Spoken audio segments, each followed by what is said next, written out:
Winter in Boston meant it got dark early. Caroline Montgomery was finishing up a report while looking out at the city lights from her office high up in a tall building. She was known as a smart and successful investment analyst on Wall Street. With her neat pantsuit and elegant looks, she seemed like the perfect career woman, but there was still kindness in her eyes. "You've done enough for today, shouldn't you be heading home?" Her secretary, Jenny, popped her head into the office, sounding a little worried. It was already 8 o'clock. "Yes, I should, thanks, Jenny," Caroline replied with a smile as she shut her laptop and started packing her things. She loved her job, but she loved her cozy home life even more. Her husband, Thomas Williams, worked at a small local bank. His job wasn't as impressive as hers, but he was kind and genuine, and that's what had won her heart. "I bet he's made dinner again," she thought, smiling warmly. Thomas was great in the kitchen and always cooked something nice when she worked late. When she opened the door to their house, she could already smell beef stew coming from the kitchen, just like she'd hoped. "I'm home, Thomas," she called. "Welcome back, Caroline," he said with a smile. Wearing an apron, he kissed her on the cheek. "You had another long day. You must be tired."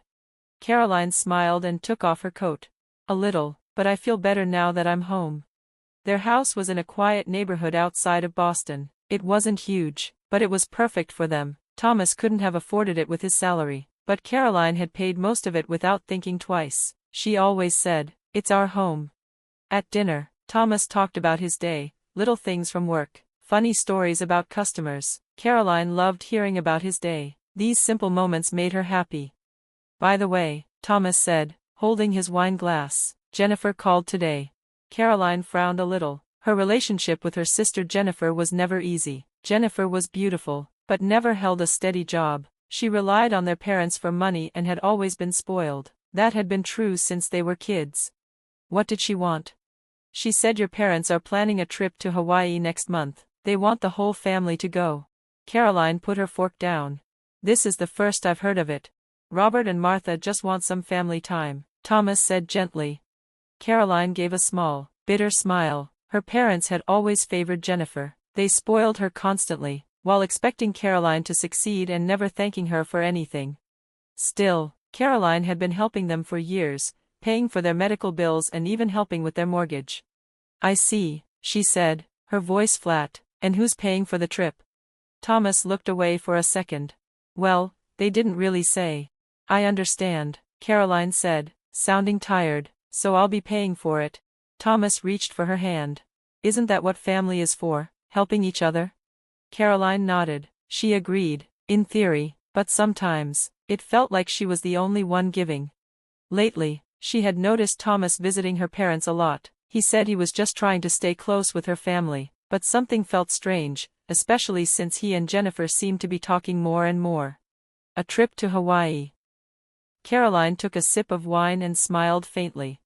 "All right, maybe a family vacation wouldn't be so bad." Thomas's face lit up. "I knew you'd agree. I'll tell Jennifer tomorrow." He got up and went into the kitchen, looking happy. Caroline pulled out her phone and started recording. Then, quietly, she filmed the wedding ceremony. "What do you think Caroline's doing right now?" Jennifer giggled. "Probably sitting in the hotel doing nothing." Thomas replied with a shrug. "She thinks she's smart, but she's actually easy to trick. That's why I married her." Caroline's heart filled with cold anger, but she didn't show it. Her sharp mind was already working on her next steps. Once she had enough proof, she quietly left the church. She got into the waiting taxi and said, "Take me back to the hotel, please." "Are you okay?" the driver asked, glancing at her in the rearview mirror. "You look pale." "I'm fine," Caroline said calmly. Her voice was steady. "I just need to change some things in my life." Back at the hotel, Caroline locked the door to her room. She sat on the bed and checked all the recordings and photos. It was clear now, her husband, her sister, and even her parents had betrayed her. She stayed calm. She opened her laptop and began writing emails. The first one went to her lawyer friend, Judith Harris. "Judith, I need urgent legal help. I've attached proof of my husband's cheating and dishonest behavior. Please begin divorce paperwork and make sure I get the best outcome. Also, advise me on how to legally stop all financial support to my parents." Next, she emailed her private banker, Tom. Move all my assets into accounts my family doesn't know about. Also, begin paperwork to sell our house. I'll explain more when I get back. Finally, she messaged her HR director. Lisa, I'm cutting my vacation short due to personal matters. I'll take the first flight back to New York tomorrow and return to work on Monday.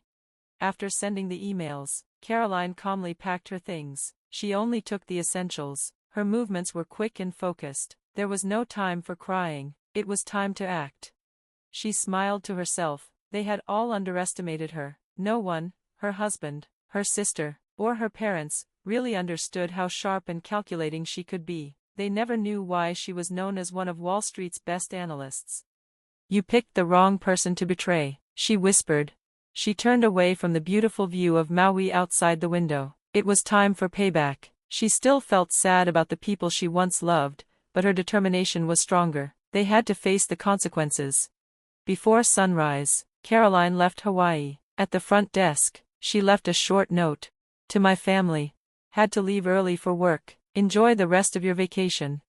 It was a cold goodbye. On the flight to New York, she looked out at the clouds. Her heart was hard. Her mind was focused. She wasn't just acting out of emotion, this was justice. Once she landed in Boston, she got straight to work. She met with Judith Harris, her lawyer. This is serious, Judith said after watching the videos and looking at the photos. This could count as attempted bigamy. You'll have a strong case for divorce. Good, Caroline said. I also want to stop all support to my parents. That's doable, Judith replied, showing documents. There were no legal agreements, so you can stop anytime. Caroline also met with her private banker. They moved all her money into secret accounts and blocked access to the joint ones. She used her financial knowledge to legally block her parents' access to certain funds too. They tried to use me, now they'll pay, she thought. Next, she hired movers. She had them take everything she cared about, photos, furniture, art pieces. She left behind only the things Thomas had picked, which wasn't much. Leave everything he chose, she told the movers coldly. After they left, she painted one word on the wall in red. It was like a scream from her heart. She knew her parents cared a lot about how others saw them, so she gathered proof, her dad's affairs, her mom's fake charity work, and tax lies. These were secrets she had kept for years. If they didn't care about my reputation, I won't care about theirs, she thought. She then contacted a real estate agent and started the process of selling the house. I want to leave this place full of lies as soon as I can, she said. Once everything was done, Caroline moved into a new apartment. She told no one her address. She disappeared from their lives and waited for their return from Hawaii. When that day came, Caroline was at her office, working like normal. She checked her phone every now and then. Then a message came from Judith. They've arrived. Everything is going according to plan. Caroline smiled and went back to her work. Meanwhile, Thomas, Jennifer, and her parents returned to an empty house. The moment they walked in, they saw nothing but bare walls, and a single word written in red. In the living room, only one table remained. On it were divorce papers and property division documents. Judith, dressed in a sharp suit, stood there waiting. What's going on? Thomas asked in shock. Judith answered calmly. Caroline knows everything, even about the wedding in Hawaii. She showed them the photos and videos on a tablet. Jennifer turned white. Her parents were speechless. Where is she? Thomas asked, panicking. You don't get to ask that anymore, Judith said. She's cut ties with all of you. This is the last time we speak. Also on the table were papers proving that Caroline had taken full control of their shared bank accounts and was selling the house. This is her legal response to betrayal and fraud, Judith explained. Caroline also stopped paying your mortgage and medical bills. And she had taken steps to make her parents' hidden problems, like debt and fake charity work, public in the community. The documents were ready to be sent to the authorities. But whether or not that happens, Judith added, depends on how you act from now on. Then she revealed something else. Thomas and Jennifer's wedding wasn't even legal. Caroline and Thomas were still married. This is a crime, she said, and you could be punished. Thomas's face turned pale. I want to talk to Caroline, Martha whispered. She's our daughter.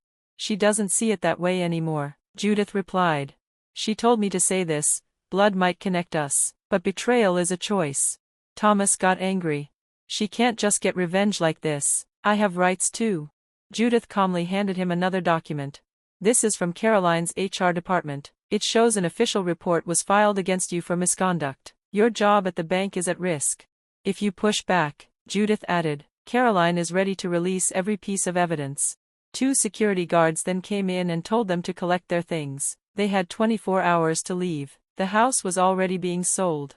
Their plan had completely failed. Their money, their social status, it was all falling apart. That night, Caroline sat on the balcony of her new apartment, sipping wine under the stars. She felt pain, but also freedom. She had chosen herself. Her phone rang. It was Judith. It's over, she said. They agreed to everything. No more trouble. Thank you, Caroline said softly, then hung up. She took a deep breath. A new chapter had begun.